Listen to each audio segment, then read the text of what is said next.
Pona koluka koyeba ndenge nini ba disposition sanitaire etiami bongo na ba entrée nyonso ya ba frontière ya mboka na biso yango etindaki chef ya gouvernement premier ministre Sylvestre Ilunga Ilukamba oyo mikolo oyo azali kolala pongite butu lokola moi azali kosala tout po ete maladi oyo ya coronavirus oyo si ekoteli biso na kati ya mboka na biso mingi penza awa na Kinshasa ezala lisusu na via mulai te. Na yango akitaki bongo na aéroport international ya Njili tango akomaki ayamamaki malamu pe a désinfectaki maboko na ye kaka ndenge bozali komona pe azwi masque na ye alati wapi chef ya gouvernement akotaki na kati ya aéroport esika nanu ba passager balekaka atali ndenge nini ba disposition sanitaire etiami a bozali komona ndenge nini azali kotala esika oyo caméra thermique oyo bongo eyebaka ko détecter température ya batu pe koto oyo premier ministre ayebaki bongo na kotala ndenge nini ba passager balekaka na lia ya immigration. Chef ya gouvernement premier ministre Sylvestre Ilunga Ilukamba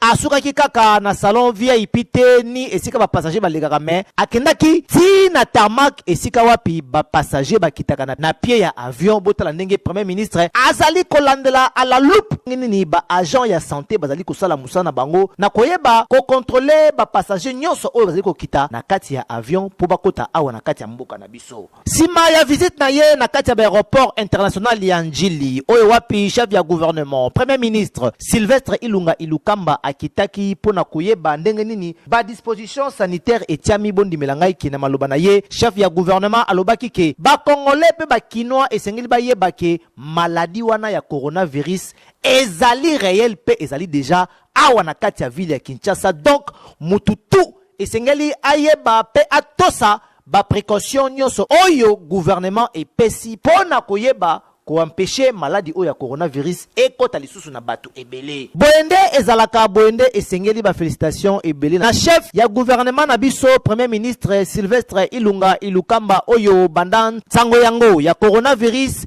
ezali ko déranger ba congolais pe ba kinois azali kolala lisusu pongite azali kosala tout pona santé ya congolais ezala bongo malamu. Boyende esengeli